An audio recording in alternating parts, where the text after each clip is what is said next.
Après le réarmement démographique, place au réarmement européen face au péril russe. La menace russe est là et touche les pays d'Europe, nous touche.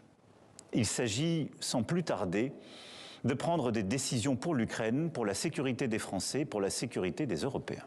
Une annonce qui fait suite à celle de la Commission et son grand plan réarmer l'Europe de 800 milliards d'euros sur 4 ans. Ces dernières années, l'UE a considérablement augmenté ses dépenses militaires. 326 milliards d'euros en 2024, plus 30% en 3 ans. Une année qui, dans un contexte de guerre, était déjà record pour la Russie, avec 98 milliards alloués à la défense. Record battu en 2025, 126 milliards de dollars, soit environ 32,5% des dépenses fédérales. Mais pour Pascal Boniface, la méthode compte plus que les sommes. La Russie, c'est une dépense unique avec un commandement, un état-major, alors que les pays européens sont divisés. Il y a plusieurs programmes d'armement et il n'y a pas un état-major parce que tout passe par l'OTAN. Et à partir du moment où l'OTAN est en crise, voire n'existe plus dans le sens des Américains, l'Europe doit complètement se réorganiser et inventer un modèle qui permet aux différentes armées nationales de coopérer.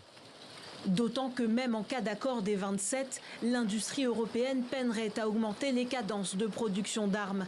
L'UE compte parmi ses rangs les plus gros producteurs d'armement, comme la France, l'Allemagne ou l'Italie, mais ces pays se livrent à une compétition entre eux. S'ajoute à cela un sous-financement, l'abandon de compétences critiques et une forte dépendance vis-à-vis de pays tiers, États-Unis en tête. Donald Trump serait ravi de vendre encore plus d'équipements militaires aux Européens. D'ores et déjà, les 2/3 des achats d'armes qui sont faits en dehors du marché national par les pays européens se fait aux États-Unis. Et bien sûr, lorsque Donald Trump demande aux pays européens d'augmenter leurs dépenses militaires, c'est dans l'optique d'augmenter les ventes d'équipements militaires américaines aux Européens.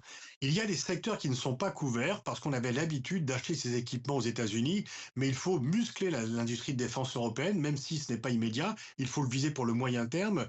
Il serait paradoxal qu'après la trahison américaine, la réaction soit d'acheter plus d'armes aux États-Unis.